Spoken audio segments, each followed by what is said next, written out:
Hello. Evening, Welcome to boy. Loaded Mag. Evening. Evening. We're too short tonight. The famous five are down to three. Um, yeah, so we've Martin has fallen off the wagon and back on the drink. Still celebrating. He got one day. They got 1 day of work out of him, I suppose. Should be grateful of that. And Chris got a few more orders in from Avon orders, so he's busy. It's the run up to Christmas, I suppose. So we won't see much of him now. Very But true. Glad that Richie and apparently Denzel Washington has joined me. It's news Richie to just me, broke mate. I've just been news given to a me as lowdown. well. Never ever heard that before. But I tell you what, I'll take that all day long because he's an absolute legend. Nice one. But we should start the show by saying, yes, this is where you get your gags in, Richie. We have, with us reaching 1K subscribers, we've got a few more buttons that Martin was talking about. So show us those buttons, Richie. Yeah, those buttons. The button. No, yeah, Let love me it. put Love the it. button. A potential new sponsor.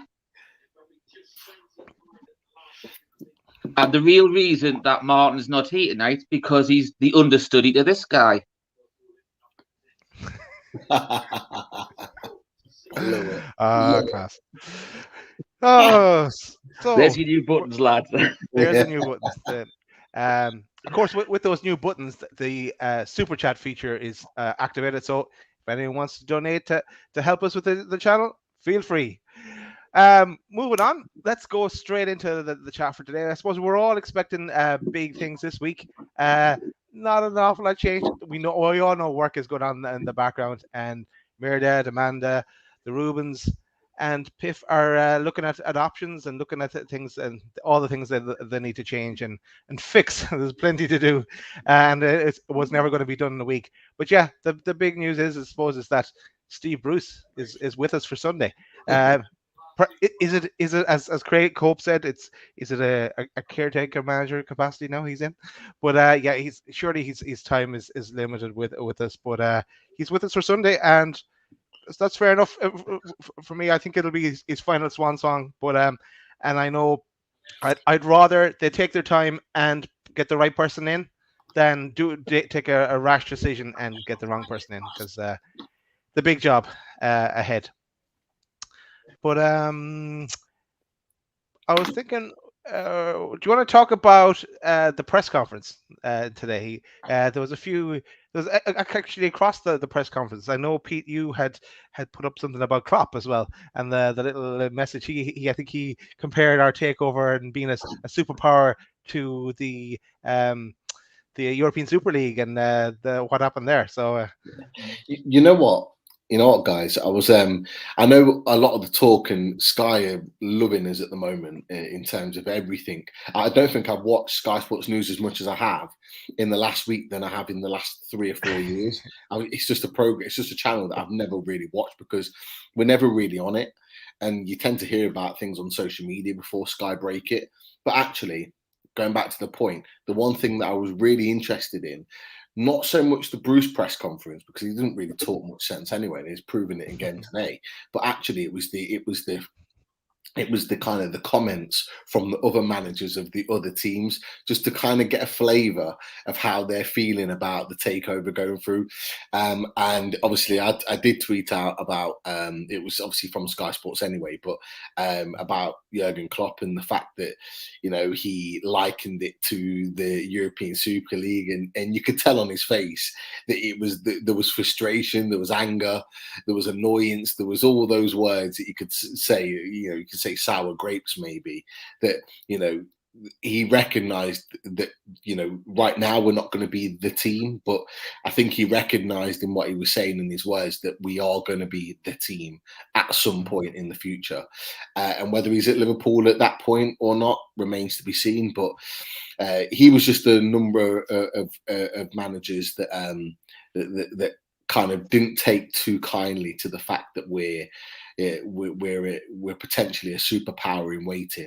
There was Nuno surprised me. I thought he'd be a little bit more, on the fence, but he kind of batted it off. He kind of played it down. I suppose he has to because he plays us on Sunday, and ultimately, we'll get into this. He's fighting for his job at the moment because they're not playing well at all. So I suppose he has to kind of bat it away. But yeah, there was some really, really interesting comments. Some turned it. I think David Moyes turned it into a Bruce Loving in his press conference. But yeah, there were some interesting comments out there, and some that are clearly not happy with the fact that we are now the richest club in the world. And you know what? I loved every second of listening to those comments today. It was great. Nice one. Just want to say, Steve, that David, get well soon, David. All the best, David. We're with you, David, because of course David appeared on Load of Football Weekly back in the day, and we have to get him on Load of Mag and Liveline. Liveline might be a place for you, David, when you get back on your feet. A few more with the Denzel love in, Pete. Picking up on that. Bring the love all day long. Lads, I'm going to mention this for a second because we did touch on it in 2 shows already this week, but I just want to bring the odds up for a second I did edit it today, where Lampard was the favorite. He's still the favorite, but it's I just checked it there before I come on, and Unai Emery is now 6-1. So it's Frank Lampard at 5-1, Unai Emery at 6-1, Steven Gerrard at 12-1. And Favre at 12-1, Conte at 14-1. So yeah, it's just the big mover is Emery, and I know we talked about him in the last 2 shows as well, actually, because I know Martin was a fan, and Pete, you weren't so sure, but yeah, he has done it in Spain as you pointed out, but you never know. You never know. I wouldn't be against Villarreal. I wouldn't be against it. If you're looking for a first manager, I think maybe. Probably got caught up in a little bit of the Rodgers love fest because Rodgers was heavily linked at that point. And if you're asking me who I'd rather have, I would have him. But you know what? Unai Emery has proven it. Every club he's been at, pretty much other than Arsenal, that he can do the business. So you know, I wouldn't argue that because he has a philosophy, he has a style and a way of playing. And Villarreal do play good football at times, and so did Seville back in the day as well. So I won't be against that. I think that's not a bad shout. But again, I think it's kind of flavour of the day, should we say? Yeah. It's like the signings. That's all names. That they move from one to the next, and yeah, that list of players we looked at the start of the week has grown again substantially. Crazy. It's just nuts. But yeah, it's all age. I was listening to another podcast, so it's all agents seeing that okay, they can get a better deal for their client now, bump up the contract, an extra contract, or get them people thinking that I am available, I suppose, and stuff like that. So it's all take everything with a pinch of salt until there's a manager and a director of football and everything else in place, and getting closer to January, probably forget about potential signings. Where else did I want to go? I had a question that I wanted to put to you guys. Something we haven't talked about previously is I just thought about today. The Man City model, right? Where Man City started off with one club, and then now I believe there are 8 clubs. So they've got clubs all over the world. Could you see PIF doing something similar? Or would you think that they'd focus just on, and I'll just get rid of the banner, would they just focus on Newcastle, or would they expand and go global? I think it could be something where they go global eventually. I don't think it's something they'll try and do in the next, say, 5 years or so. I think they'll really try and get Newcastle sorted to how they want and get them well on the way to the plan that they want to put into practice. At the end of the day, you've got to walk before you can run, sort of thing. And you know, if you look at that model at Man City, you've got them. You know, Manchester City are the jewel in that. You know, out of all those teams. And that's what PAF and the consortium want to do for Newcastle as well. We're going to be, you know, the jewel in the crown, so to speak, for them. So it's something I can see them, you know, doing in probably about 5 to 10 years time, I would say. They'll want to get us sorted first, get us on the right track, make sure the model and the plans I had in place, you know, is working. So yeah, something down the line, but not at the minute. I wouldn't have said. Yeah, it's an interesting one because obviously a couple of days ago there was the talks that you know they're interested in buying into Milan or that they've sort of continued on these negotiations. People are saying that it's a part investment into the club. Some are saying that they're trying to bring the price down in order to buy them.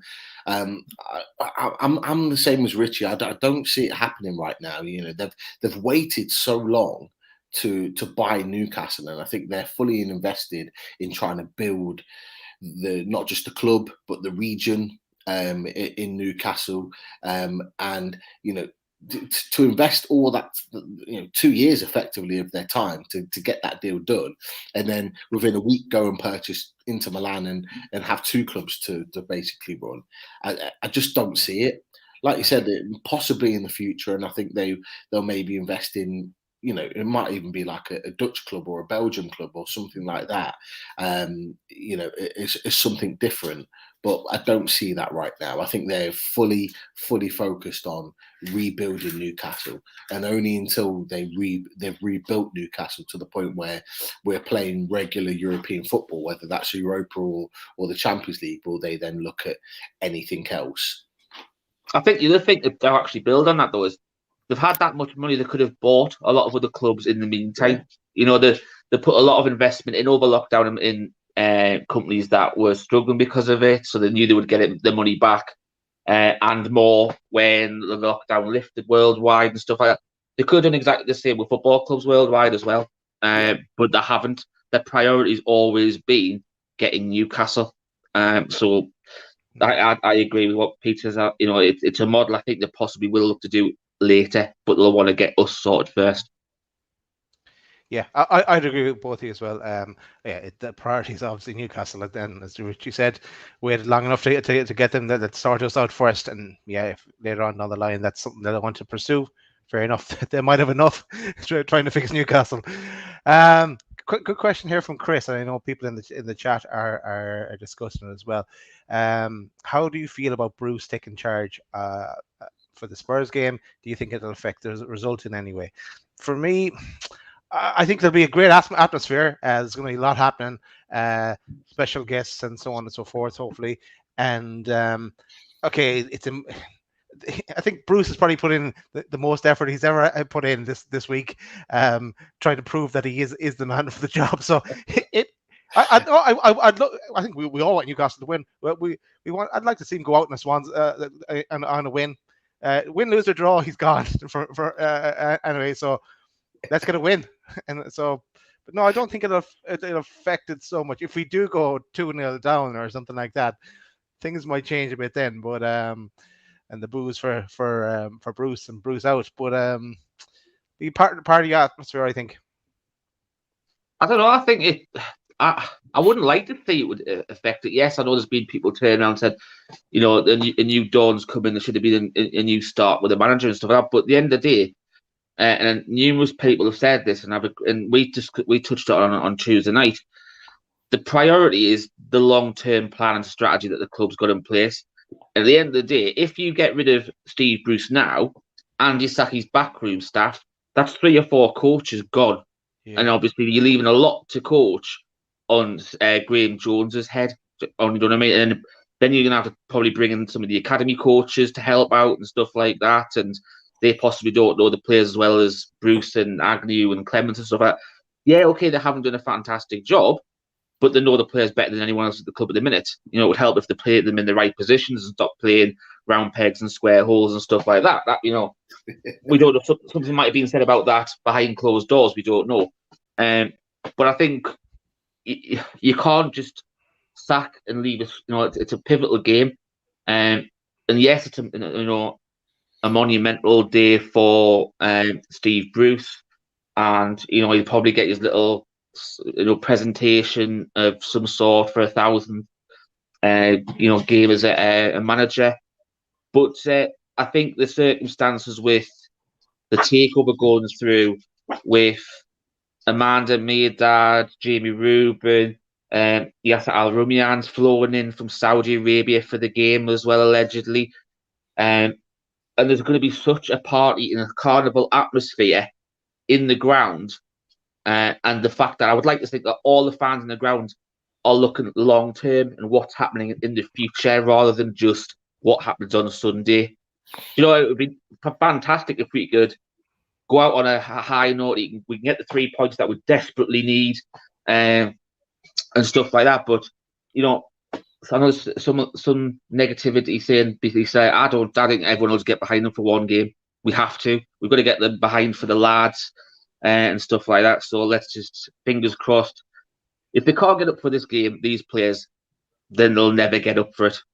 You know, we haven't probably had an atmosphere at this club realistically since probably the Bobby Robson activity. You'd have probably got a couple of ones where, you know, when Rafa, you know, and the War Flags came back, there was some good atmospheres then. But to get this on a continual basis, you're probably going to have to go back, you know, 20 years, really, 25 years, realistically.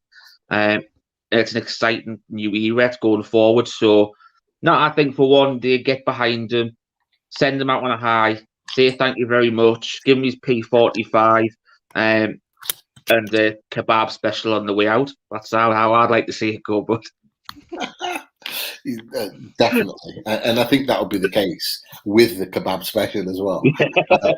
Just because, yeah, for me, I don't really care.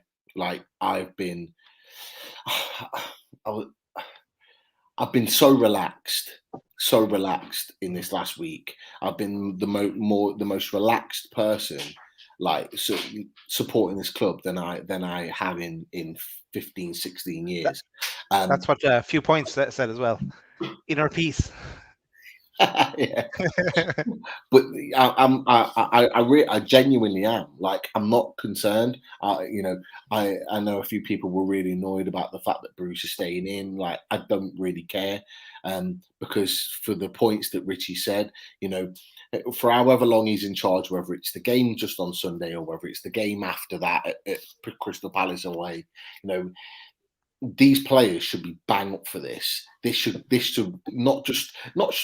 should give them just a 10% boost. This should give them a 20-25% boost, because they're not only playing for new owners now, they're playing for their potential futures. Yeah. They know what direction the club's going in now. They know that the only way is up, really. And it's a case of every single one of those players is now fighting to say, you know what, I want to be a part of this. Because you look at a lot of the players in that squad, you know, you've got Lascelles who's 26, 27. You've got ASM that's 24. You've got Manquillo that's 26. You've got, you know, other players, Joe Willett, 21 years old, you know.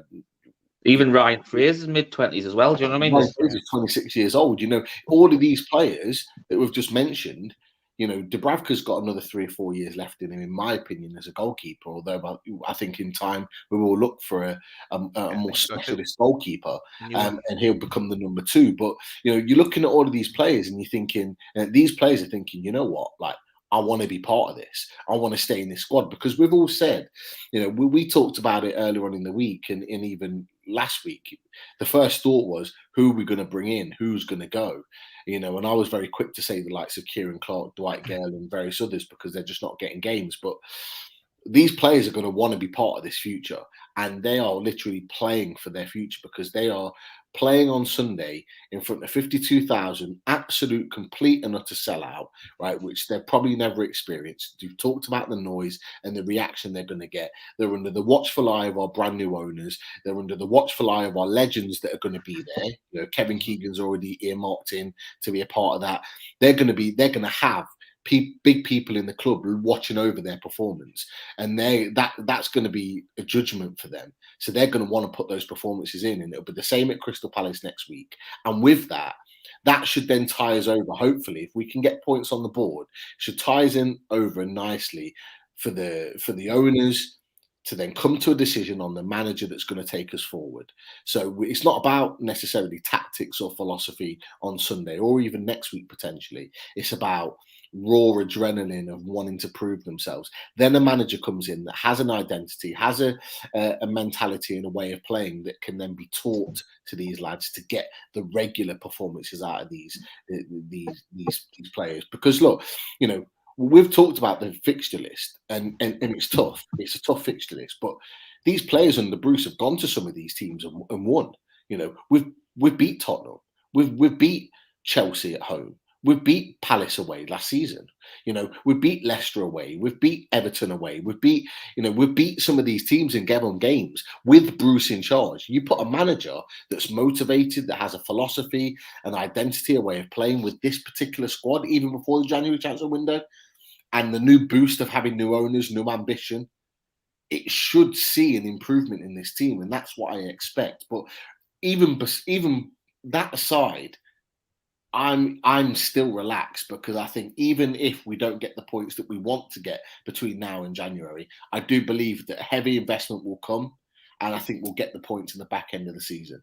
So I'm not overly worried at all at the moment. I'm actually quite relaxed. I think one of the things I was watching NUFC Matters just before on the Fab Four, and Keith brought up a really good interesting point. And he said, if I'd said to you 4 weeks ago that in 3 weeks' time, the takeover that you've always wanted will go through, but you have to have Steve Bruce for 2 weeks afterwards, would you take it? Oh, definitely. It's a great point. I think people have got to look in hindsight. As I said before, you've got to walk before you can run. They've just literally got the keys to a multi-million-pound business, and they want to get it effectively running the correct way. Like, photos came out today, and I think it was fantastic. Just some of the outside the ground getting cleaned for the first time in about half a dozen years. Do you know what I mean? We'll probably. I haven't been on Twitter today, but I don't know if Gallagher Pigeon's now gone because he's not there anymore. I don't know if that's any of the case, but no, I just think it's right. It's quite relevant what he said. If you'd said 4 weeks ago that the ticket would go that you wanted, but you had to put up with Steve Bruce for 2 weeks, everybody would have snapped your hands off it. And to be fair, I think you've got to go by that. And just on that note, I just want to say, I don't know if anybody watched Fab Four before, but obviously Keith said he was leaving, and obviously he's been a fantastic stalwart to the takeover.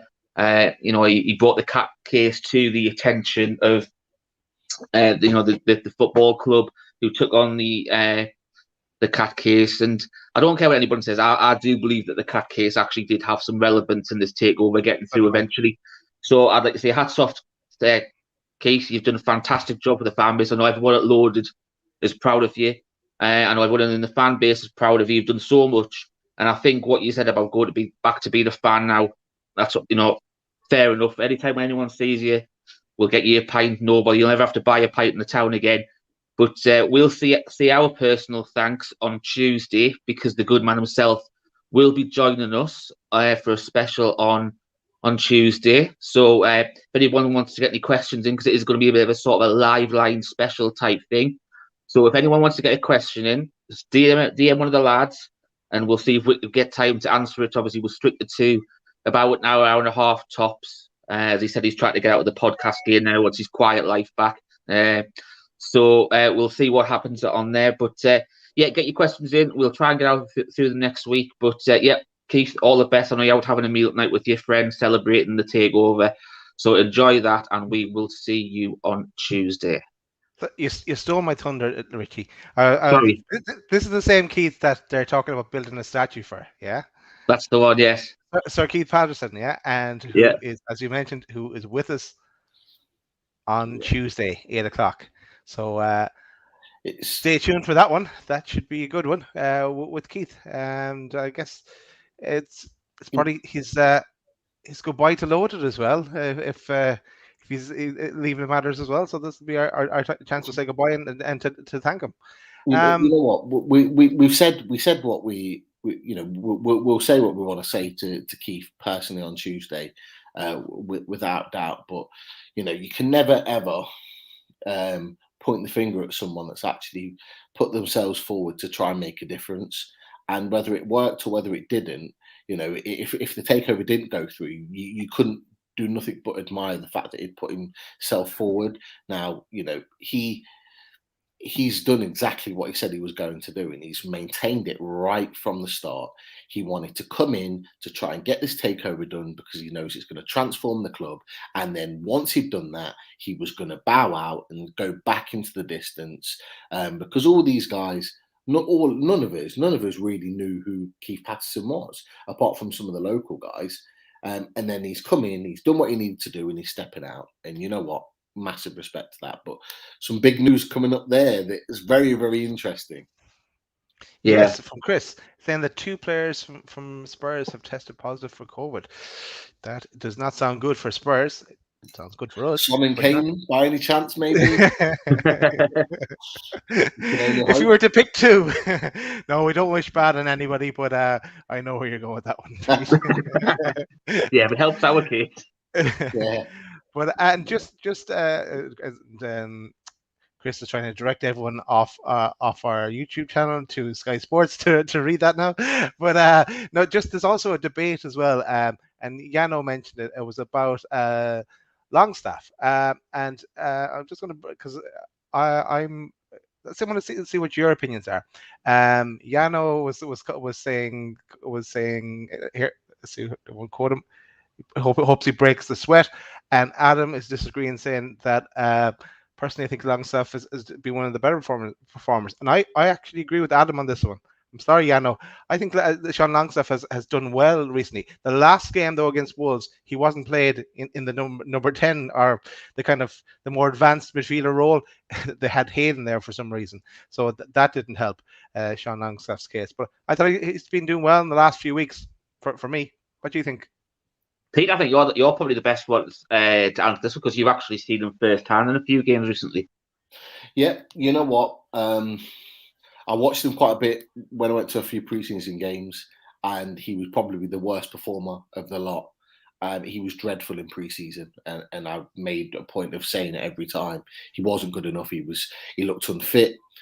His range of passing wasn't there. He was making mistakes that was costing the team. And I thought, you know what, like this isn't working. Something's not working. But however, he's been put into the team. He's not just been put into the team, but he's been playing regularly. And what we're finding now is that he's now starting to put performances together. I 100% believe that Sean Longstaff has a future under this new ownership, under this regime, and with a new manager that will work with him to make him a better player. He will have a future at this club. The one thing I've noticed about Sean Longstaff is that he needs games. He needs a regular run of games. He's one of those type of players. Wayne Rooney was the same. There was a number of others that they can't just come off the bench and play 20 minutes and play at the same level that they would normally play at or is expected to play at. They are players that need to play 90 minutes regularly. John Joe Shelby is another one as well. There are certain players that are built to not be playing bit part, that they have to play consistently and start games. Sean Longstaff's that guy. So if you're bringing him off the bench and you're asking him to pull out miracles, he's not going to do that. But you can see now with a regular run of games of playing week in, week out, he's becoming a more consistent performer. He looks fitter. His range of passing has improved. He's obviously got the goal against Watford, but I want to see more of that. Now what he needs more than ever is a manager that's actually going to develop him, because he's not developed. He's stagnated. And if he'd have had Rafa Benitez or another manager in the last 2 or 3 years, I actually believe they would have made him a player that would have been on the edges of the England squad. I do honestly believe that, because I'm starting to see that now. I think he needs an arm around the shoulder. I think he needs to be told that he's part of the plans, that he's a player. He needs to be talked and spoken to, and I don't think that's happened. But yeah, I do believe there's a future there, and I just think he just needs to keep playing. Wouldn't it be fitting that someone like Sean Longstaff, a local boy who loves the club, can potentially score for us on Sunday in the new regime, or maybe even the winning goal? I think that would be a perfect way to kind of start off this this new era for us. I like that idea, Pete, and then you can walk over to Bruce and go, "That's all, folks." Hey, you know what, guys? I think there'll be a few that we wanted to do that. I think they'll be fighting over who gets to say that to as he leaves. Oh, we're with him. We're all behind him for Sunday, and then after that, yeah, it's hit the road, right? For him. Yeah, let's go back to because we'll keep it short enough tonight. Let's go back. I wanted to mention the game itself. And anyone that hasn't seen Away Days from last night, I watched 3/4 of it today, Pete. I haven't finished it all yet, but no, great show. And Frode, was that Fruad, yeah. You know, he looked a bit like ASM with the dreads. Yeah, he's. You know what? Every time I've spoken to him on a different pod, because he's been on with us and Geordie's down south a few times, which will be coming back, by the way. Clinton has returned. The takeover is done. Before that, he was done with podcasting in Newcastle. The takeover is done, and all of a sudden, I'm getting messages popping up. Oh, do you fancy reuniting and doing a pod? So it will be coming back at some point. You know, he wants to get back into it, but you know, Fuad is a fantastic guy. You know, I really enjoyed that pod. Really enjoyed it. He's such a knowledgeable guy, not just on Tottenham Hotspur, but just in football in general. And he's a bit like us in that he's a realist, and he'll tell you how it is. He's not got those blinkers on. He won't just see it from his own club's point of view. He can see the whole perspective. And you know, we put a little clip on Twitter today, a couple of minutes, about what he thought of the takeover, and he was very complimentary of us in that, you know, he felt that we deserved it. And you know, if you haven't watched that pod, watch it. It's already got 600 plus views. It's really positive preview, one of the best that we've done so far for sure. One of the questions that came up in that was, and I know yourself and Martin answered it, was how long do you think before Newcastle could challenge for the top four? I think Pete, you said you should be thereabouts in 3 years. I was thinking five myself to get. You know what? I didn't really clarify that. And I watched it back and I thought, I didn't clarify that point, so I'll do it now very quickly. When I said within 3 years, what I meant is that I felt that we would be potentially in Europe within 3 years, not necessarily the Champions League, but I said that we'd be in and around the fourth spot, which is effectively European football. I do believe within 3 years we could get European football, because I think outside that top four, and that top four would be hard to break. Outside that top four, I don't see any club that is too far away from us. The Tottenhams, the Arsenals, the Evertons, we're only a few players away from competing with those. I think the gap between those guys and the top four is starting to widen a little bit and starting to get bigger. So I don't believe that we'll take long, with the right investment and the right manager, to be up challenging with those teams. And I think, you know, it could be as early as you look at West Ham, for example. You look at other teams in the past that it's taken one surprise season and they're in Europe. You know, who's to say that we can't be that team with the right investment next summer? You know, so it could be as quick as a year, but I do think we'll be regularly within 3 years in Europe, and then it's about how do we break that top four. Yeah. Rich, any thoughts? No, I think, you know, echo what Pete says. I think what I want to touch on regards Uspir is how other fans have been seeing how quickly they believe we can break into the top four. You know, like I said last night, he knows we're going to be a superpower, and you know, there's other teams that, you look at Jurgen Klopp. We touched on it a little bit earlier on his interview today about becoming a European super club and stuff. I've mentioned it a couple of times. I want to walk before I can run. I'll happily take as long as it takes to get us there, as long as we do it the right way. It's all right saying, okay, we'll buy what we need to stay up this year, then we'll address everything in the summer. He might get a fantastically great season next year, but then you go back to the entertainers' day with Kevin Keegan. He built a team every year, and he fine-tuned it every single year. Keegan left and Dalglish came in. We'd finished second in the league, and for some reason Dalglish didn't build on that. You know, we had Alan Shearer and Les Ferdinand playing up front, and then he brings in John Barnes and Ian Rush. It's not building, you know, a progression sort of thing. It set us back. Do you know what I mean? And then we started, you know, Rude Hill came in, and then we know what happened then, and it took Sir Bobby Robson to come back in. to build us back up again. So I would rather take it, one step at a time and have that progression to a level where we're then consistently challenging every single year to be in the top 4, rather than think, I want to be there next year. Because the year after, you might not be.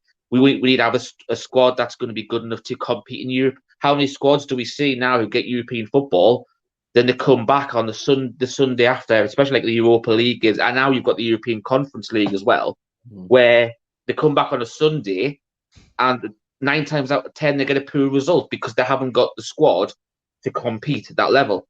I'd rather have a better squad all round and just build gradually. You don't, as I said, you don't want to run before you can walk, unfortunately. Do you not think the investment is different with us though? Because like you know what, you're absolutely spot on. How many teams? I mean, you even see Leicester doing it this year. They're not performing on that level because they're struggling with maintaining that Europa League. So you're absolutely right. But we're talking about our own is 10 times richer than Man City. So like you're right. I thought it was 22 times.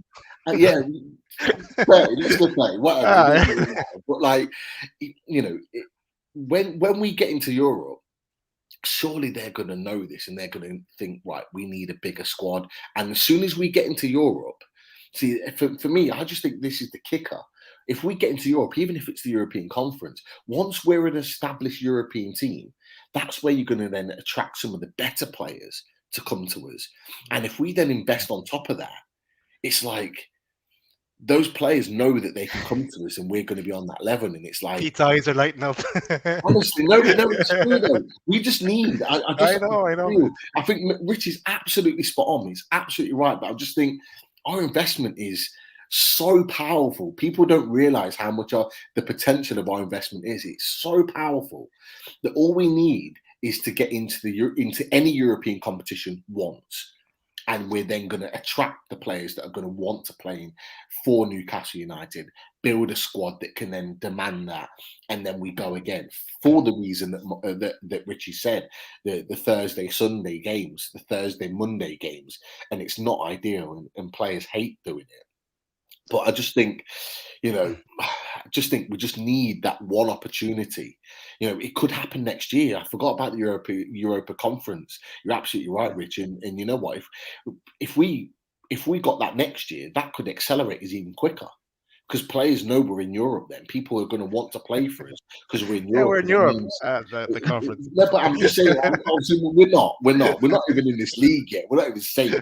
But I'm just thinking, if it's a big if with the European competition. I fully expect us to stay in the league, by the way. I just think our investment is so powerful. Like West Ham, for example, had a great season, but they pretty much had the same squad that they only just stayed up with the season before. They couldn't then invest. They couldn't even rebuy Lingard. We're not in that position. We'd have probably bought Lingard rather than even loaned him. That's where they're powerful. I don't know. I'm getting excited now, so I'm going to start. I think we're not there yet. I think the other thing to touch on with that, it's like, yes, we know there's going to be players coming in. We know that. That's not a question that's in doubt. I think the other thing you've also got to bear in mind is you don't want to buy too many at one time because you've got the possibility that they won't gel. So that's something else you've got to think about as well. But I think how quick we get to the top 4 or European will depend on how this season plays out. We know we've pretty much bar, Maxi. I'll not bring Joel into it, but he wasn't here under Rafa. But the majority of this squad, I'd say 75-80% of the squad was here when Rafa was here. And we know that this squad can deliver under the right coach. So I think there's a really, really good possibility that, we'll be top 10 at least this year. But I think it depends on how far we come outside of the European competition. If obviously we don't make Europe, because obviously it could go down to 7th or 8th place depending on who wins what domestic trophies and stuff like that. You never know. We might actually win a domestic trophy. We've got someone who actually puts a team out in the FA Cup this year. We never know. But no, I think it depends on how far we get this year. We could get one where we might miss out on, say, the Europa Conference by a point or a goal difference or something like that. You don't know. But that might, people will be going, well, look at that improvement this year. I'm prepared to take a year out of you not to play in European football to be part of this ride. So there's loads we can do. It's like, people were turning down this morning Lincoln's for Raheem Sterling because he's come out and turned down and said he's not getting enough game time at Man City. It's the mind boggles with, here's us who would we be happy with to replace Steve Bruce, 2 weeks ago, and people are saying, oh, well, Eddie Howe, Chris Wilder, Graham Potter, and realistically, the only one of those three that people have even mentioned since the takeover has been Graham Potter. You haven't really heard Eddie Howe mentioned. You haven't really heard Chris Wilder mentioned, because we're not thinking like that anymore. We've got, we're daring to dream like we did in the 90s and the early 90s and stuff like that. I think it's just all. I just want to enjoy it now. I don't want to try and put a time scale on stuff. Yes, I'd love us to win the league this year. Is it going to happen? No, it's not. Is it going to happen next year? Probably not either. 5 years' time, I'd like to be challenging. But it's like what I said when we did those lists of people, to sign. Who do we realistically say we're going to sign this summer? I know people have been, some of the clubs are going, oh, it's obviously going to go for Mbappe and this and that and the other. There's not a cat and else chance we'll get Mbappe. He's going to be going to Real Madrid. Everyone knows that. And I made a suggestion last week about Haaland. And to be fair, and I did say, I do not think Haaland is a realistic target. But if it's true that he's got a £65 million release clause at the end of the season, I don't think it could. But I'd like to see if we'd have the balls to put the test the water. Yeah, why not? Why not? It's the same with I mentioned it, Chiesa. I think Chiesa is a fantastic player. His contract runs out in the summer, and he'll be free to go and talk to anyone from January. If we've got people like Alan Shearer and Kevin Keegan as ambassadors club, every single striker in football knows who both of those players are. One was a European Footballer of the Year. One's the all-time Premier League goal scorer. Centre forwards are going to look at them two and go, and if they can't sell Newcastle to foreigners, right, then I don't know. Because I think the words can't say that. Their passion for our club, I would expect them to be able to sell the club to anybody, and there's nothing to say that. With Chiesa's contract being out, why not put a cheeky bid in for him in January? And because we know Juventus are struggling for money. You put and say, oh, look, here you go, 35 million for him, or you lose him in the summer. If anyone turned around and said, oh, they've just got Chiesa for 35 million, everyone seems to be buying for the season. And it would be. It's just whether it depends on, we don't know how our season's going to be. That's the problem, because we don't know whether we're going to have like a year or two out of Europe. That's the only thing that the top pros, the elite pros, because they want to be playing Champions League week in, week out. Can they afford to do it for 1 or 2 years? I believe that, I'm saying this as a Newcastle fan, though. I'd happily do it for a year or two to be part of this ride. It's just whether that a foreigner who isn't got any attachment to this club would be prepared to do that. And I think that's where these ambassador roles by idols that people know worldwide and stuff like that could pay off for us, not just with, obviously, advertising and building, but with all these extra players that want to come in. And I think that's one of the reasons why when we come to getting this director of football and we want this a high-profile manager, I don't think, say, for example, we've all discussed Rangnick this week, and I think he's a phenomenal director of football.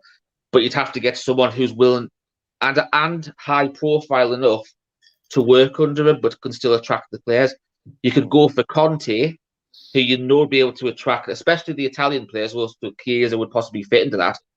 Yeah. But then you've got to look at the director of football who's going to be able to work with him. And is Conte going to be able to work with someone? Probably not, because he likes to do things his own way, a bit like Rafa used to do.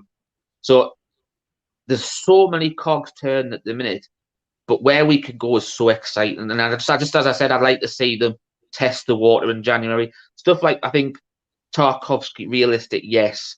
Another, I think right back's a position that I think we need to improve on. I mentioned to Chris the other day, throw your hat in for someone like Kieran Trippier at Atletico Madrid. He's got the experience of Premier League. He was captain England the other day. I don't obviously.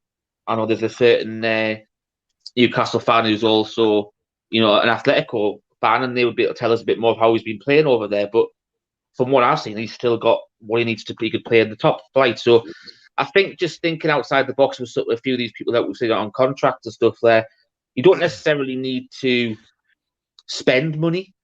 You can recruit wisely as well. Just because you've got money, you don't have to go and spend it. And like you just said, going on from that point, you've talked about Trippier signing English players, British players that know how to play in this league. So Trippier, I know he wants to get out. I think Man United were interested in him, but they put a stupid price up, like 40 million or something. They wouldn't be able to afford that. We would, but equally, you've got potentially someone like Max Aarons, who's at Norwich, who Bayern Munich bidded like 20-25 million for and got rejected in the summer. They really, really want him. Look, he's going to get relegated again with Norwich, but if you were to take him in January and put 25-30 million down for a lad that's 22 years old and say, right, we want you, come and play right back for us for the next 10 years, you've then got your right back situation sorted. You've got Tarkowski, for example. For me, I'd be also looking like, I'd want a statement signing. Someone like John Stones, and I keep talking about John Stones. He's not playing at Man City, but you watch him for England and he's playing as well as he can do. He's been fantastic. Who's to say if we can't make a statement sign and say, look, we want to build our defence around you and get someone solid in the summer to be your partner, and bring him in and pay the 50, 55 million, whatever it is, to get him in. You've got your midfield. You can look. You've got options in midfield that you could look at to potentially bring in. For me, and you won't get him this year, but Calvin Phillips at Leeds, who's to say that won't happen in January, but who's to say next summer, with his pedigree and his potential, that you can't prize him away because of the project? There's a potential there to really sort of build him into what you're trying to deliver here. You've got maybe the likes of Tammy Abrahams. Can you bring him back from Roma if you've got a project and build a team around him and Callum Wilson up front? There are options there that are really, really interesting around and that's just the English base. And then you've got your players like you've already mentioned. I mean, I talked about it on the preview show yesterday. There were certain clubs out there that are struggling financially. So Rich has already touched on one, which is Juventus. The other one in Italy is Inter Milan. And Inter Milan have got some fantastic players. Skriniar at the back, their centre-back, fantastic centre-back. You've got Nico Barella, absolutely tearing it up in Italy and for the national team as well. If we were to put the money down in the summer and say, look, we've got the money, you haven't, let's do a deal. Who's to say that we couldn't prize him away? You've got, I talked about Renato Sanchez yesterday, who's at Lille, who's didn't have a great spell at Swansea, but has been amazing everywhere else he's been. And Bayern Munich actually were seriously looking at taking him back in the summer. Why can't we get him from Lille? You'd be paying 20 million for him, but he's exactly what we need in centre midfield. You've got players at Ajax, for example. You've got other leagues that have got players that we would want and would instantly come to us. And these clubs are not financially stable at the moment. So we're in actually a decent position because there is a lot of uncertainty financially for a lot of clubs, and we can take advantage on that. So there was a lot of talk of we would have to pay big money. And yes, for those top players, we'd have to pay big money. But there are a lot of very, very talented players out there, young and older, that we could get on really cheap deals. And that it just feeds into the point that Richie was saying about being, being financially very, very smart and making those right decisions. But I just wanted to ask you guys a question, and for anyone in the chat. Obviously, we've talked about potential players that could come in and how we would sign and how we would build. But I've mentioned it before, we've got a squad of 25 players at the moment. So I'll ask you both the question, and anyone else in the chat. Who would you be looking to get rid of in January? How many would you look to get rid of in January? We need to be realistic about this in order to bring these players in. So who would the guys that you would think would need to move on desperately in January to get these players, to be able to bring these new players in? What do you think? We'll do it together, Richie. Gale, number 1. Yeah, Definitely. And Gale. we don't have to sell him. Well, our bargaining power is pretty gone now because people know we want to sell players, and money isn't an issue for us, let's say.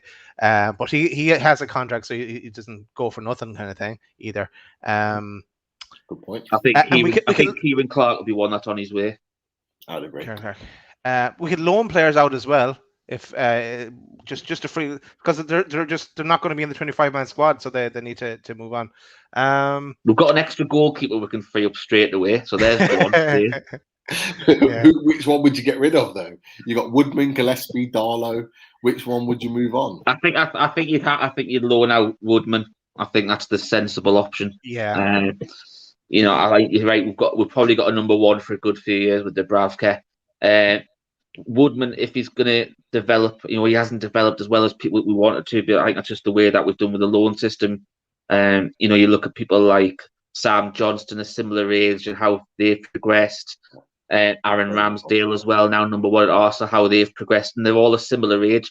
They weren't getting talked about over Freddie Woodman a few years ago. Freddie Woodman was the number 1 in the World Cup when the under-20s won the World Cup. Not one of them two. So yeah, I think he needs a bit more experience. Do you think we failed him, Rich?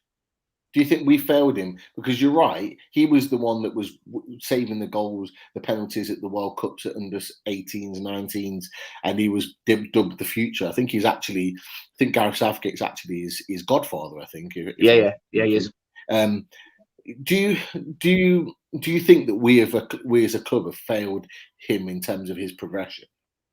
I do. I do. I think. I know he had a couple of loan spells up in Scotland.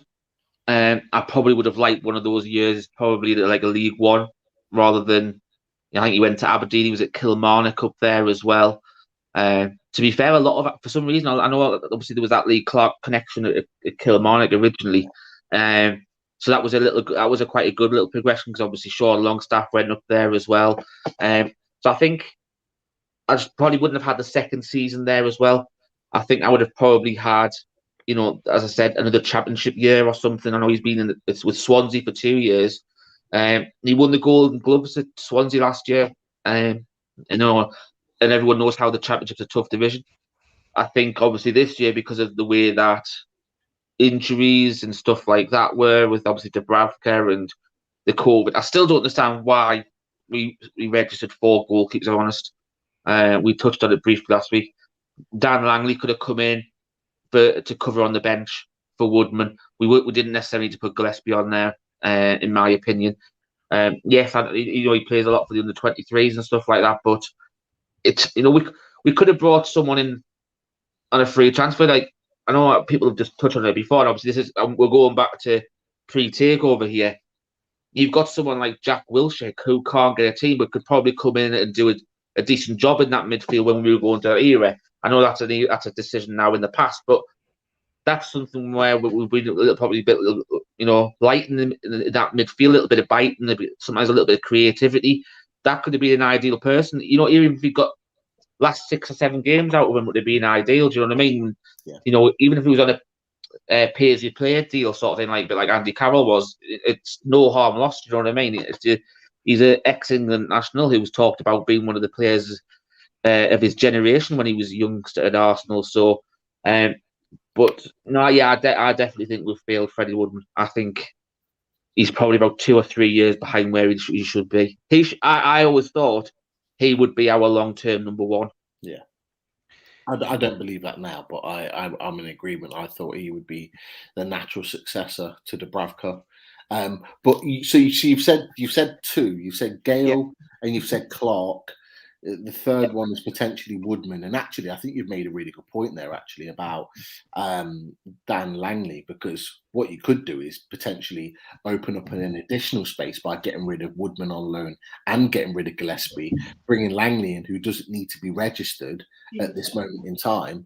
And then you've got another space there potentially for an extra player that you could potentially make that that happen. But so you got those three.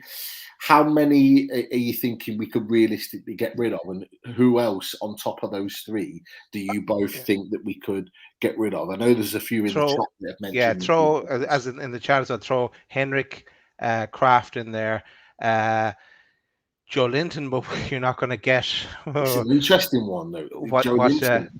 And it also depends, Pete, on who we're bringing in and what positions we're populating in the squad. Let's say, are improving in the squad. So, I think we'll probably look at Kraft could be a player to move on. Kraft, yeah. You might get a little bit of money from his end. He's still a Swedish international. I know we didn't play an awful lot for him either. No, 4 million. Yeah, 4 or 5 million. It wasn't drastic, but obviously he's on a slightly bigger contract now, so you might get your money back from him a little bit more on that. But I don't think money's a be all and end all at this moment in time. I think I'd be looking, something that the club might look at is whose contract runs out in the summer, and they might turn around and say, "Look, well, you're not part of the plans. We let you go on a free transfer in January." So that's another option. Obviously, I don't know the contract status with some of the players. I don't know whose contract up, who isn't part of the plans. Fernandez is on a rolling year. I think Clark has another year after this. But yeah, with 1 year, potentially he could be moved on. I'm not sure about Shaw. I'm not sure. Jacob Murphy, interestingly, I think his contract runs out this summer. No, he's 6-year deal. A new one. Oh yeah, he signed a 6-year before that. Yeah, because people thought it ran out last summer just gone, but they said he had another year. But signed a new contract. My bad. So yeah, I mean, it also depends, Pete, though, who they could who they could get rid of. Is there interest from any club? Like other clubs as well will say, okay, Newcastle need to offload. They're going to be buying players. They need to offload players. Let's make them a cheeky offer, but maybe even below the market value, and try and get some value as well. That's a good point. You could do what Newcastle does a lot of. You might get a lot of loans with option to buys. Yeah. Where we don't get the money right now. We don't need the money right now. And they get like a try before you buy it. It frees up space for us now, and then we don't have to put them in the squad in the summer. That's another way around it. I'm laughing at he's straight away Longstaff. But which one? But which one? Because I think he meant Sean. Longstaff's got obviously his contract runs out in the summer, which I think one or two journalists have said that that will be one of the things that the owners will look to address. Look, they'll give him a new contract, and I think he'll sign one purely for the fact that there's potential there. He's 24 years old. He's got chance to build under another manager. But on top of that as well, and this is the thing that we need to remember, is that he's a homegrown player, and you always need homegrown players. And if you've got a player like Sean Longstaff that's a homegrown player, not just because he's a Geordie lad, but he's a homegrown player that he fits your quota, and you need 4 in every one of your squads, he has to be one of them. He has to be, because it has to fit. And to lose that, you're then going to have to bring in another youth player into your squad to make the numbers up. Now you've got an established first team player then in Sean Longstaff, so you have to keep him. So I fully expect him to sign a new deal and to stay at the club. But I think that's one of the reasons why I didn't bring up Shelby, to be honest with you, because I think he's not a long part of the plan, but I'm intrigued to see how he's going to play now that we've got this regime in. Is he going to put a lot more effort in? Is he going to just literally stick that, or is he actually? Because obviously he knows that the fan base are against him because he doesn't put the legs in. You know what I mean? And that's why a lot of people prefer Longstaff, because he does get around that middle of the park. How do we miss Hendrik off as well? Jesus Christ, without that. Yeah. No, I said it ages ago. I was thinking of, and everyone in the chat just put Hendrik, and none of you guys said it. I said Hendrik and I said Kraft. Sorry, you did. But I did see it in the chat too. But another one I throw in, and I know the argument, well, not the argument, but the debate we had about if a better manager comes in, especially if it was I know someone you're gonna Swiss. say. So yeah, is that they could get more out of him, and I do take that on board because he was good when Rafa was there. But Shar, I would put him up for, and I'd also it might have been easier to ask me who would you keep, because if it depended on who you brought in, and if there was value in selling. I know Richie has been playing really well, and he's the passion behind the team and the bit of leadership, and we still need someone like that in or around the squad. But if an offer came in and we had replaced in that position, I'd consider letting I Richie go tell as you well. what, His time is Dad, nearly up as well. Dad, while we're touching on like we were saying about obviously replacing who you'd bring and stuff like that, I did something on the other day, right? I looked at realistic players you could possibly bring in, and I went and had a look at. We had a private chat between a lot of us who we thought we went in, but I'm just going to mention these are all people whose contract runs out before June the 23, so 18 months from January. So we mentioned Kieran Trippier before. Yeah. He's runs out in June 23. We all know Tarkovsky's free in the summer. So he's someone you've been looking at, obviously homegrown and stuff as well. And, if you want to make that dream signing in the centre-half position, there's Koulibaly. His contract runs out in June 2023 as well. Me and Pete have mentioned this several times before. Boubacar Kamara from Marseille, who need money as well. We were interested in him in the summer. Yeah, he's a free agent this summer coming up, so there's another good one. We've also talked about Yves Bissouma before as a holding midfielder. I don't know if I'll have him right now. There's another one, but obviously when I wrote this, there wasn't any allegations going around there, so we'll have that one. And obviously, this lad's got his contract runs out in 2024, but I still think that he's realistic. I still think Calvin Phillips is one that we need to target going forward. We discussed him in depth when we talked about the away days, Pete, with Leeds, and that was it was a great part of the show. Then I was looking at like the attacking midfielders and stuff like who could show the progression sort of thing on what we've got now, but might not necessarily be a long term. So you've got Barkley again. His runs out in 18 months. And this one, even if we got like a season out of him, Juan Mata is free agent in the summer. Yeah, talented player. What age is he now? 33. He's 33. So you could probably get a year or two out of him, do you know what I mean? Get him in for free. Costs nothing. And do you know he'll still want to deliver on the highest stage. The Man United fans, sorry, not the fans, the players absolutely love him. They still see him as one of the best technical players in that squad currently. Like he's obviously his legs were never really there. He wasn't never necessarily the fastest, but he keeps things ticking over. He's just a technically very, very talented player. So he's a bit of a poor man's, in my opinion, poor man's Peter Beardsley. He hasn't got the legs, but he's got the brain.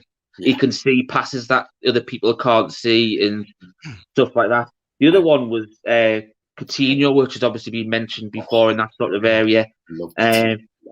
But then eyes are lighting up again, please.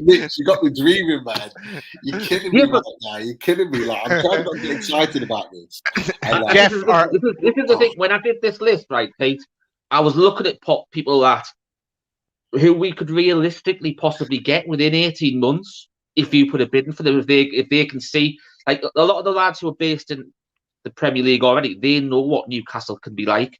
They'll have played against us on a day when we've, or seen us in previous generations as well. So they know what this club can be. How many people turn around and say that their favourite away ground St James's Park because they love? Look at Joe Willett when he came and made his debut for Arsenal. He raved about St James's Park.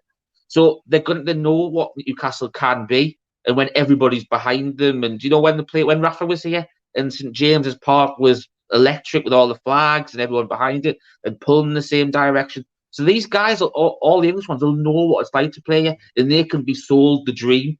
And I know you're all saying, look at all these names. Why not? Yeah, why not? I'm looking at the next level, not the elite level. I know I mentioned Chiesa and stuff like that, but I'd like to try this one. But look, even Insigne, I mentioned it the other night, he's a free agent in the summer. Talented. talented. That gets around the whole financial fair play thing, because you're not paying transfer fees or large transfer fees for all that list of players that you mentioned, Richie. I've got but two. The wages would be extremely high. But just before that, it also depends on what direction the consortium want to go. Mike Ashley was under 26 and to buy and to sell on again. Well, maybe their direction is the 23, 24. Doesn't matter what price they are, buy them anyway, and away we go. So it depends on the direction. But I know it is a stepping stone. We have to take it gradually. And back to what you were talking about half an hour ago when I was filtering through comments and stuff. What was I going to say? I don't think it's going to be as quick as you guys are thinking. I'm in it for the long. We're all in it for the long haul, but I am thinking it's going to be a slow build as well. And maybe I'm just kind of telling myself that as well. But sorry, Pete, you wanted to say two. No, I was going to say there's two players that I sort of had in my mind, and I don't know their contracts actually, so it might be worth looking into. That I think that we could potentially get in January, because their clubs.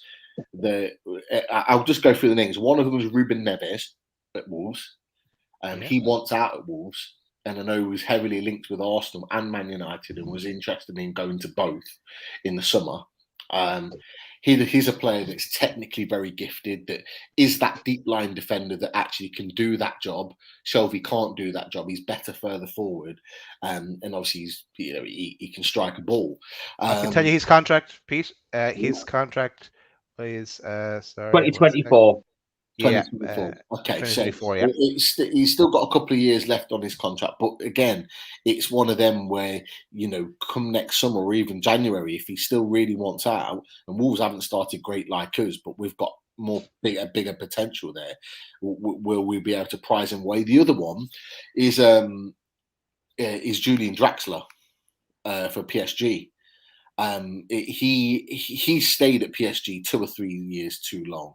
Like, he's just a squad player, but he is a supremely talented player. He's 2024 as well.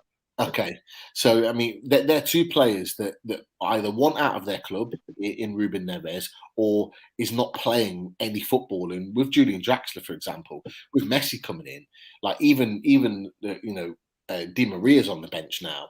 Draxler's getting hardly any football at the moment, so it makes it even worse for him. So could he be a loan, for example, a European loan, bring him in, make a difference on the right-hand side of the wing, and then with a potential to buy? They were just kind of two players that I just thought of as a potential.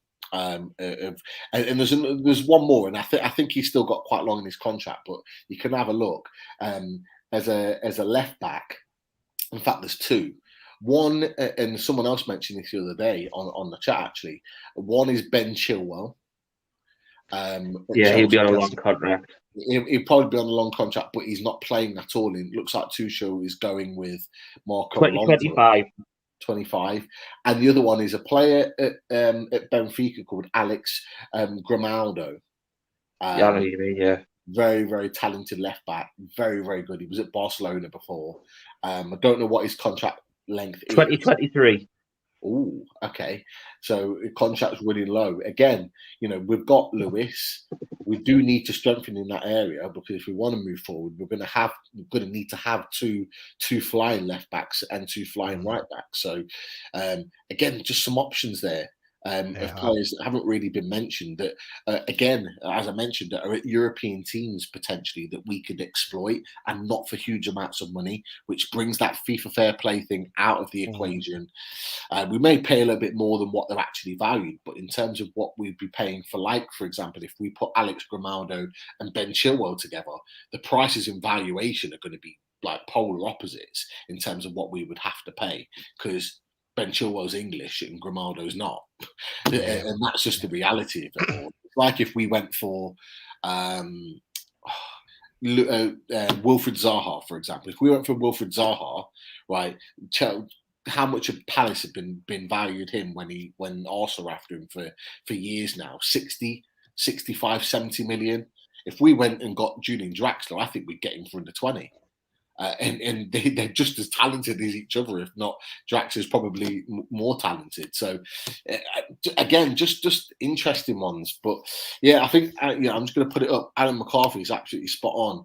Rich is on fire with the content.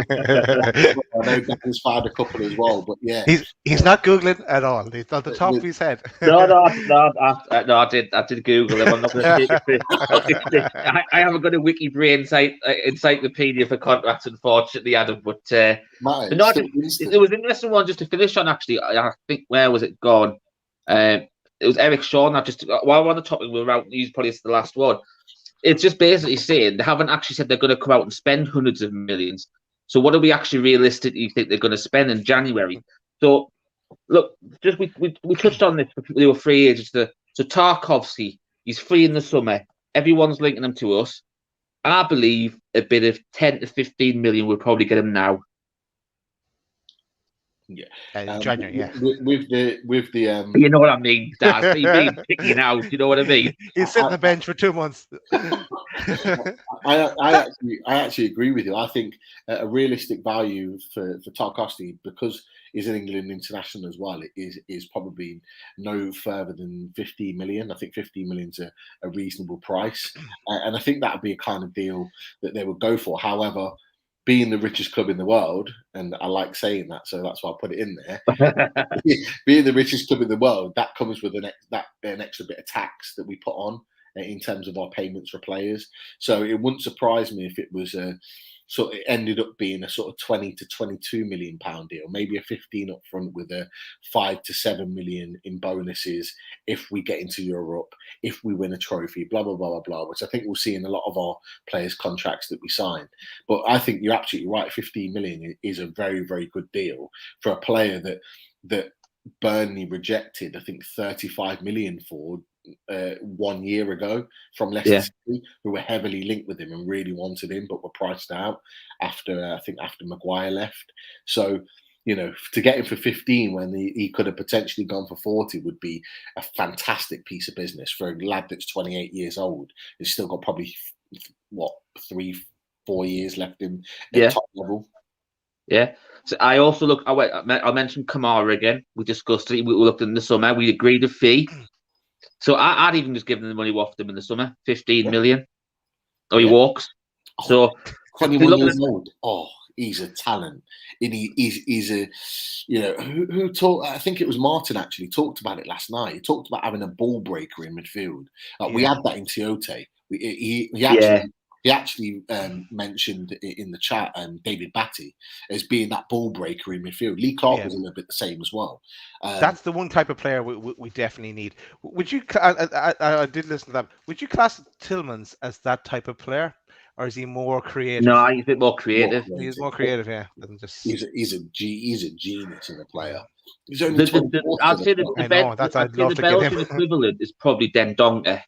He's probably more the one that breaks the play up in that midfield. But on that sort of thing, and to be fair, he hasn't been getting a game to Wolves, so obviously that that might be an option as well. But they also had the Belgian one was Dennis Pratt as well, who I know he was linked with Newcastle a few times with Rafa, but Rafa loves him. Yeah. So anyway, that was those two. So we've spent 30 million there. So Mata's out of contract. How much would you pay for Mata? I reckon you could literally. Do you know what? It would not surprise me if, obviously they probably wouldn't let it go for free to us, but because of his how long he's been there, how much he's probably on wages, I think you'd probably get him for literally next to out. Yeah, I think he's given half his wages to charity as well, or a portion of his wages. Yeah. I remember reading that before. For a while, but Man United are good at doing that because they did it with Ashley Young. They actually released him for free because he had 6 months left. They just let him go, and obviously Inter Milan picked up the wages. I think they did something similar with Alexis Sanchez as well. So it could well be as a goodwill gesture if he wanted to come that they might do that in January. But I think he's someone that's like no more than 5 million. So even if we went to 5 million, right? You've strengthened the spine of your team through the centre back, defensive holding midfielder, and a creating attacking midfielder. Obviously, I know we're going to have to probably spend to get a striker as well, but would you seriously? I don't think any people have obviously said, "Oh, we're going to spend this, we're going to spend that." We've just conservatively said 35 million on Tarkovsky, Kamara, and Mata, and all of those would progress this team this season and could be part of the future of the club as well. And you haven't spent, financial fair play is hardly going to come in with that. Yeah. And if the consortium are watching tonight, you found your director of football in Richie Story. He's I'm doing it. I'm doing it. I have been offered the job, but I did say I'd only take a job share if Pete Davies there joined us. I'm in. That's great. So you're leaving me behind. Oh, that's great. You're just there. You're just there for the leaks to broadcast them on the channel. Okay, that I could do that. Yeah, no hassle. I don't want one matter though, lads. I'm not having one. That to me is a Mike Ashley roll of the dice to try and stay up. I know what you're saying. He was back in the day. He was good, but not now. We're the richest club in the world. One matter. It's a fair point. But we've missed. I was just trying to think outside the box. You don't have to necessarily spend money. I don't think we'd probably go for Coutinho because they've said that they're looking to make a splash. A loan, nothing. We'd just be paying his wages. They want him off the wage bill, so they would take a loan for Barcelona. Would take a loan. For a loan. No, Adam, I don't like football, man. I don't actually play it, so no. I used to play it about 15 years ago, or no, was it 20 years ago? I can't remember. I used to love it. And then I'd know all the players everywhere, and I'd nearly had their contracts off the top of my head as well. But I had to give all that up a long time ago. But no, I think as I was saying anyway, I think Coutinho probably a loan until the summer, then possibly an option to buy in the summer might be a good option on that one. Yeah. Striker? Anybody? I'm just kind of happy to wait and see who they bring in themselves. I think it depends on obviously what kind of thing. I want a surprise for Christmas. My Luka Jovic. That's a good shout. It got squashed because I think he's on loan at Frankfurt. I don't know if you guys can check that. I'll check it for you now. I'd said yesterday when I mentioned him that apparently he went to Frankfurt on loan, so we won't be able to get him from Real in January, but could be potentially a summer deal. But I had a couple written down. I had obviously Immobile, who we were heavily linked to last time. I think he'd still want to come to us. Is it Andre Bellotti at Torino? He's a bullish striker, good in the air, can hold up the ball. Just offers something a little bit different to Callum Wilson, who can run in behind. I think and he's a goal scorer as well. I think he'd just offer a little something to really ruffle some feathers up that top end. So Immobile or Bellotti for sure. But there was Moussa Dembele at Atletico Madrid. He barely gets a kick. Yeah. He barely gets a kick there. Like, he went from Lyon and was scoring goals, but who's to say that we couldn't entice him to come and join us at Newcastle? And then you got Paco Alcacer. Yeah. You know what? He just gets goals. He's just a goal scorer, and I just love it. He's one of them that's just like a pest.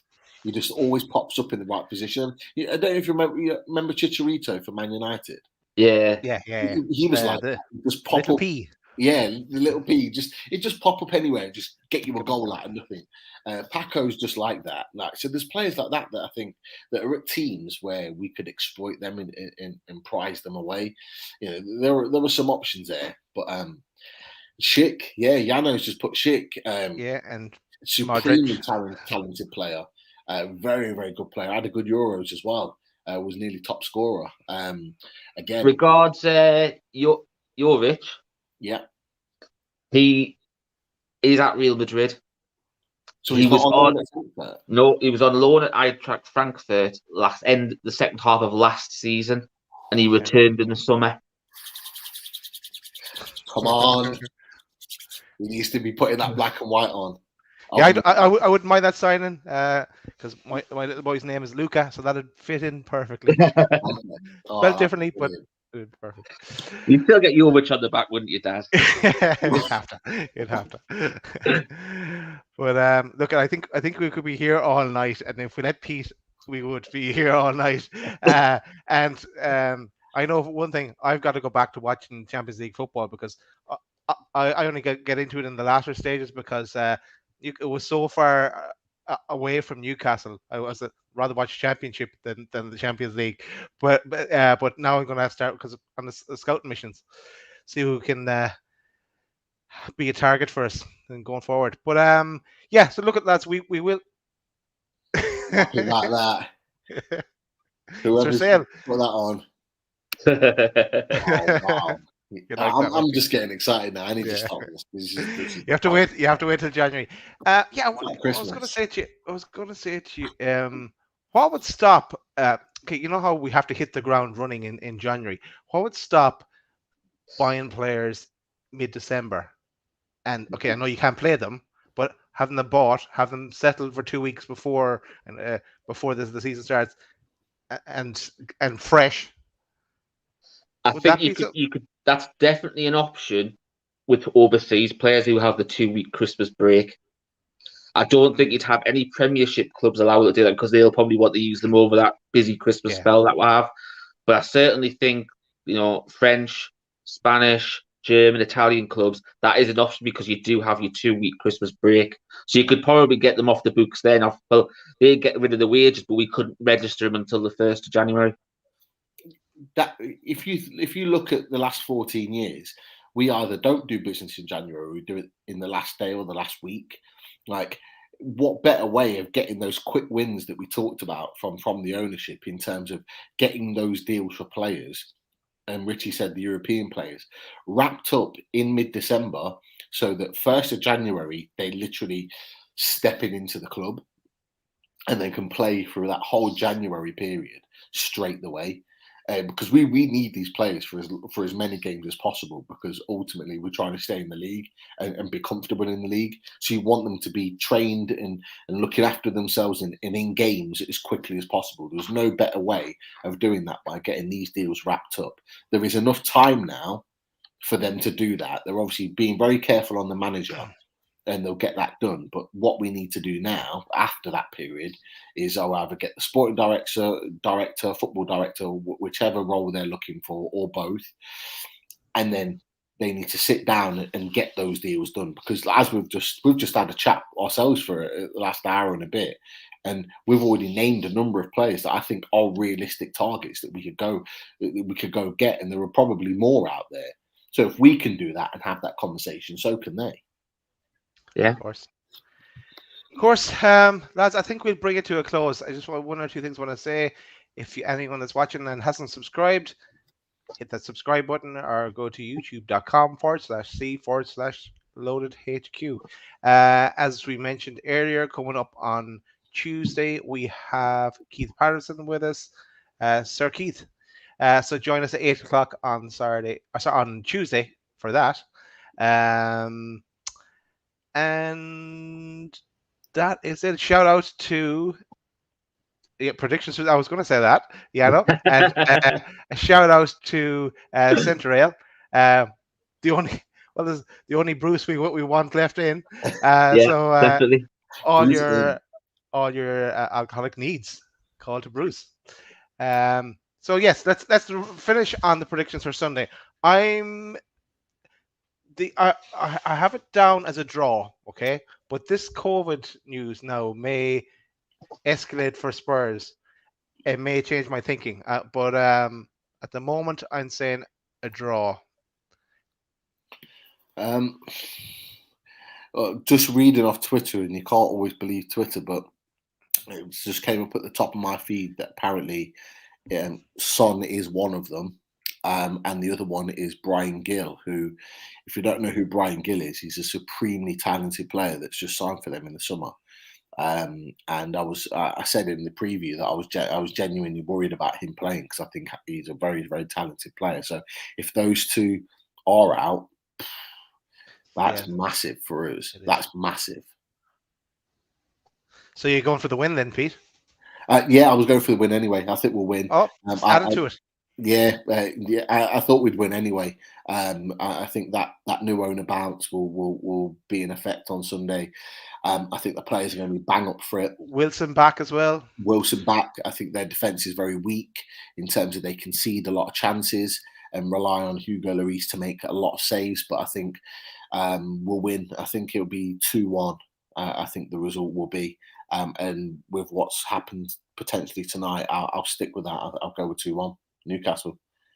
Yeah, I was going to say 2-1 as well. I'm possibly leaning. I'm hoping we might try and get a clean sheet as well and go 2-0. I think the other thing that's interesting as well is they've got a couple of players who won't be back from South America on time as well. I believe Davison Sanchez is not allowed to come back directly to the UK because he's been from a red country in South America. I know that Emerson Royal, he reckons he will be fit to play despite playing Thursday night, Friday morning for Brazil. But, you know, that's going to take something out of him, not to travel all the way back that quickly and then play. So, you know, they're going to be depleted on the COVID front, and not necessarily injured, just the fact that the international break for them's going to go against them. So this is the sort of fixture with what's happening on Sunday. We've got to capitalise on it, especially when you've got. Especially with Harry Kane not being on fire like he has been in previous seasons, and because he's always been a nemesis to us. You look at him last year; he got 2 chances against us at home, and he took both of them. So this is just the perfect time. It seems to be. They're depleted. They're not on a good run themselves.